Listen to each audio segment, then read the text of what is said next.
Opinions. We all have them. But there are many points I've seen where opinions get completely discarded for one reason or another, even if it's beyond the opinion haver's control. This is a topic now I want to focus on. Using, for example, in the Persona franchise, at the time Persona 5 Royal was the newest entry. Many people love it, people enjoy it, it's good game and all. But here's the thing, during that time, if you said your favorite entry of Persona was not 5 Royal, let's say for example, I've had people told me that my favorite being Persona 3 means that, oh, it's because it was the first entry I played, even though my first entry was actually Revelations Persona. But apparently, because according to them, the only way I could enjoy Persona 3 the most is because it's the first one I played, because apparently, objectively, Persona 5 Royal is the best entry. The thing that bugs me is that the unself-aware irony that when people say this, more often than not, their first Persona entry, Persona 5 Royal. So how can they tell me that my first entry is Persona 3, meaning, oh, that means it's your favorite because it's the first entry, so that's your bar for the franchise is, you don't understand how 5 Royal is better, when they started with 5 Royal? And it's like, do they not understand the irony in this statement?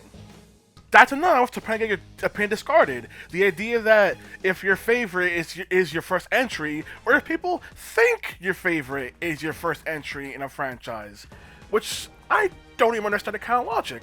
Another popular one is also the paradoxical claim of people only like the newest entry of a franchise because of recency bias.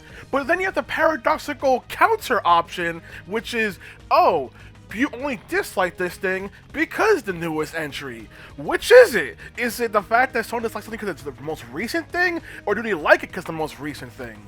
Like, what the hell kind of logic is that? Another one is also the claim of, oh, you only like this thing because of nostalgia reason. Let's say, for example, for the Final Fantasy franchise, people will look at people who enjoy, like, let's say Final Fantasies 4 or 5 was their favorite, and be like, oh, because nostalgia, because you played it when you were young. Or people nowadays, many people, Final Fantasy 13 fans, they come up and say, hey, I like 13. And it's like, hey, perhaps at the time, they didn't have the method of sharing their opinion and their love for the game. But people are like, no, you only like Final Fantasy 13 because you played it when you were a child. The irony being the people who say this generally have their favorites being either Final Fantasy 7, 9, or Tactics because they played it when they were a child, but their opinion apparently matters more because they believe they are not swayed by any sort of nostalgia in their mind and that they're speaking objective fact. And I hate when people try to say objectively because it's all subjective, all your opinion at the end of the day. But just the unself-aware irony, the people who say people enjoy 13 the most is like, oh no, you just say that because you play when you're a kid. Says person played Final Fantasy 7 when it first came out on the PS1. Like, they don't understand the irony in that claim, and generally people don't really bring that up when someone applies to a person accusing you. The most ridiculous case of claiming nostalgia is the tweet, to me, was actually been deleted, but I had someone tell me that the reason I prefer Persona 5 over Persona 5 Royal is because of nostalgia. Persona 5 Royal came out like 3 years after the original Persona 5. What the fuck do you mean I only like original Persona 5 because of nostalgia? What kind of sense does that make? Does that mean people only like Persona 5 Royal more than OG because, oh, it's their nostalgia because they played it first and didn't play OG? Like, what? Huh? But now for the big part I want to focus on, which is the most popular one people have to say. The Q opinion, did a YouTuber give it to you? That mocking statement and meme that people use. That statement nowadays means so little. Because even before the day and age of YouTube, people were getting reviews and stuff from like freaking more mainline stuff like, oh, getting stuff from like, let's say IGN, Kotaku, or even like G4 TV and stuff like that. People got their opinion from all over the place. Game Informer magazines, Nintendo Power, stuff like that. But now if it's a YouTuber that apparently says something, now all of a sudden it's bad and wrong, and how dare you listen to them. But here's the thing that bugs me the most. People only say this if the video is negative. Like, let's say, for example, using Xenoblade Chronicles 2 as an example, Xenoblade Chronicles 2 fans hate Donkey. They hate his guts, and there are some things, that lots of RPGs that are very ignorant stuff, you know, the usual stuff people say that generally people don't like the genre. So I can understand to a certain extent. But here's the thing, people will hate Donkey and treat him like the boogeyman to the point where someone says anything negative about Xenoblade 2, suddenly it's, oh, it's a Donkey fan. Like, what? Donkey's not everywhere, he's not Majima, so I don't understand this kind of logic. But, the flip side, many people love quoting a Xenoblade 2 review by Assist Me Doom, and people don't see the irony of constantly quoting him when by that logic, that's a key opinion on Xenoblade 2, did a YouTuber give it to you? But no one would say that as a video in question is popular, or not popular, is positive. And it's like, what kind of sense does that make? Or even like Final Fantasy VII Remake Project, where many people give their opinions, positive, negative, you know, Many people give negative takes about the don't like the story direction or the ideas, points to Remake Project, but they're told, oh, you're being negative, you don't understand, you should understand. Or the dumbest one is where people will suggest you watch a fan theory by a person who liked the game. Back when Final Fantasy VII Remake was new, it was very popular to suggest fan theories made by Maximilian Dude. And no hate to him, because he's just a fan that loves the series and just giving his thoughts. But do not see the irony of literally having a YouTuber give you your opinion by sharing these theory videos as if they were gospel? Like, do people not understand the freaking irony of that statement? And that whole entire idea? That freaking, you just dislike it because, oh, this person made a negative video. Well, but this person made a positive video, so it's fine. It's like how nowadays, people still treat the Spooning one as this major boogeyman who's apparently the sole reason why entries like Final Fantasies 8 and 10 and 13 are disliked. Which makes no sense. The dude hasn't made video content like that in so many years. 8 was disliked before he came along. 10 is still a beloved title, so what kind of sense does that make? And 13 has the vice reputation still to this day. So why do people keep using him as some boogeyman for Final Fantasy?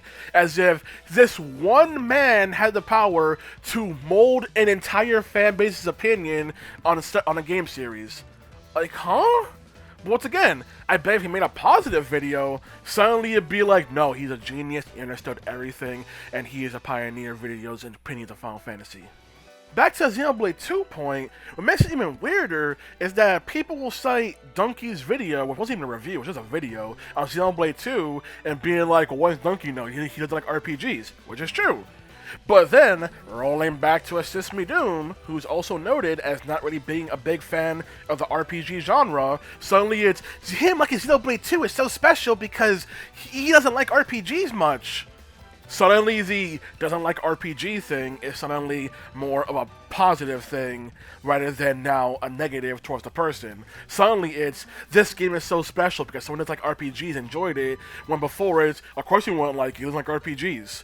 Which is why this whole entire thing of people just getting their opinions from other people just really seems crazy. Like, why is it you're constantly quoting Assist Me Doom's freaking quote line of, fuck you, it's a 10, but Donkey is the demon, the scourge of this franchise, the plague who will destroy Monolith Soft. Why am I making this voice? Then you have the even weirder aspects where some people just give their thoughts and opinion on a game, but if the thoughts and opinion happen to, in any way, shape, or form, freaking borderline exist also with a freaking content creator that people don't like, suddenly it's, they give you their opinion. Even though, they don't even know that. Sometimes they just have a similar opinion as someone else. Hell, there's many people who cite even other videos as saying this was more like how I think about it. For example, Scott the Waz made a video on RPGs, which I thought that video is not good because it is the most shallowest take on RPGs, and then when confronted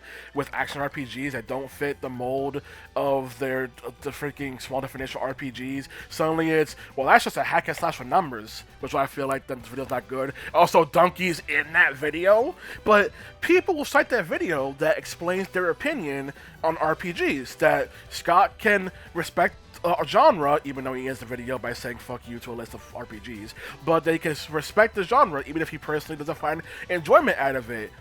But Donkey's in the video literally making a gag about how freaking RPGs weren't meant to be enjoyed, but that people do anyway.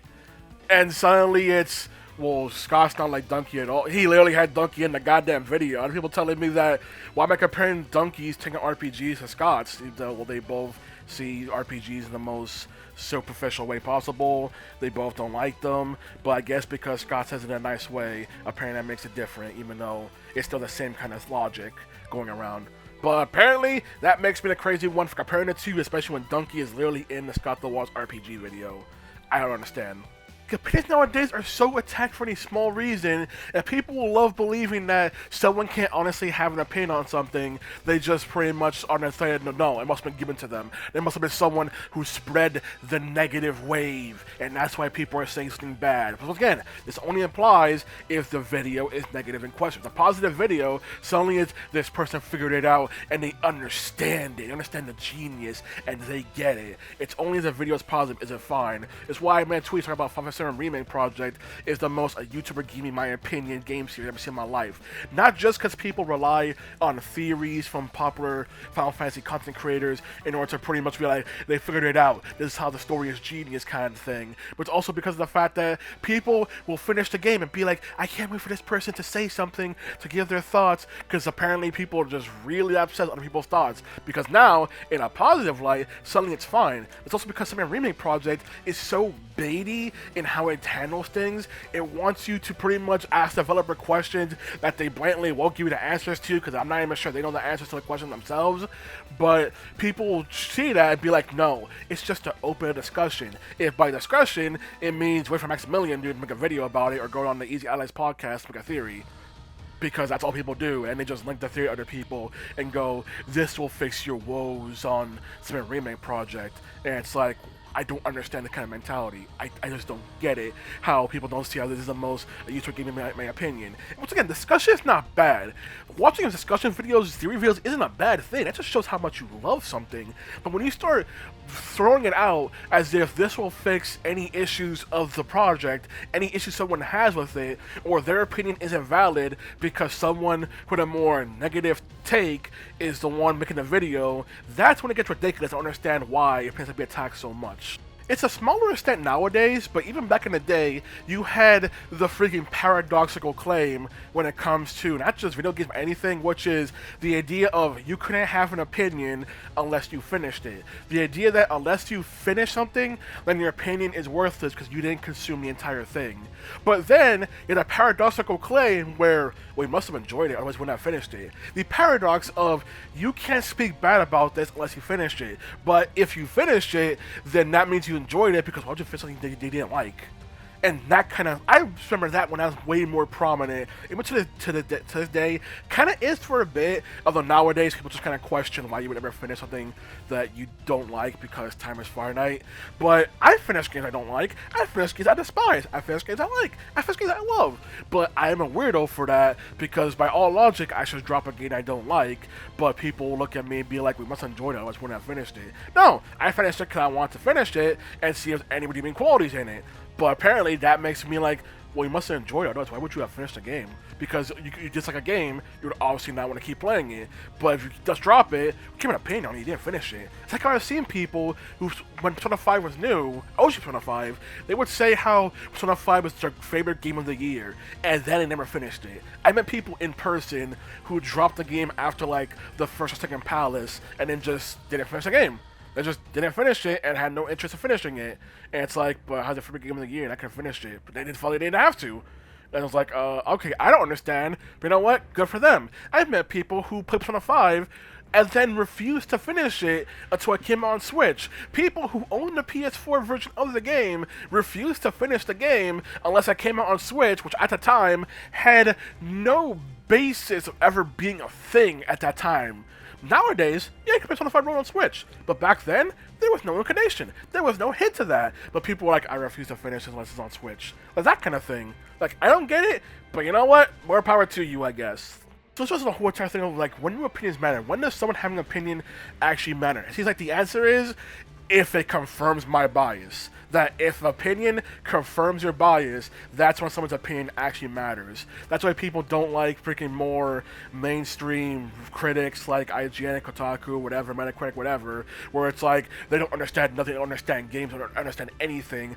But if a YouTuber that they enjoy says something that they agree with, suddenly it's this person gets it and they understand the genius. If someone says something, hell, even more so negatively for some cases, where someone bashes something that's popular to hate, like let's say the Saints Row reboot or Sonic 06, suddenly it's see this person gets it and understand. Because that's another thing.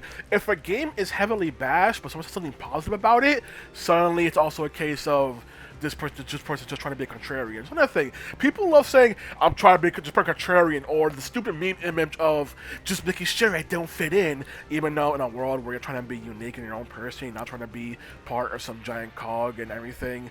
Is it standing out supposed to be a good thing? But apparently, in this case, if it's opinion going against the grain, suddenly you're not trying to fit in. Like apparently, I'm not trying to fit in because how dare I say that the third semester 25 Royal is ran like trash? How dare I say 24 Golden's extra story content with the Hollow Forest is ran like trash and actually makes the main narrative worse? Because apparently, I'm just trying not to fit in. Because how dare I enjoy OG P4 over the re-release of P4, and P5? Or like even right now, Persona 3 Reload. How dare people enjoy Persona 3 Reload because it ruined Persona 3. Also on the flip side, how dare someone prefer OGP3 more than Reload because they're so by nostalgia. Even though the point of a remake is for nostalgia because you don't remake bad games, but people just throw their opinion out. How dare Nice Companion has an opinion on Persona 3 Reload where he prefers OGP3. How dare he? He's just blinded by nostalgia. Even though it's just his opinion on the game, he makes points, everything, making his arguments, support his claims, but people don't care. So like, I prefer Reload, but that makes me Atlas bootlicker for enjoying Persona 3 Reload. So I dropped Persona 3 Reload. Actually, I'm not sorry. Go fuck yourself. I like Persona 3 Fast. I like Portable. It's really weird how people bash Reload for stuff that Portable also did. Like, Reload is too much like P5. Okay, Portable is too much like a P4. You don't want to bring that up now, do you? But that's a whole different argument. But yeah, just opinions. Everyone has one, but nowadays you're not allowed to have one or see it as being valid unless you apparently go with the flow. Well, ironically, being in life, you want to be unique and be your own person. Just I don't know. Make it make sense, man. Make it make sense.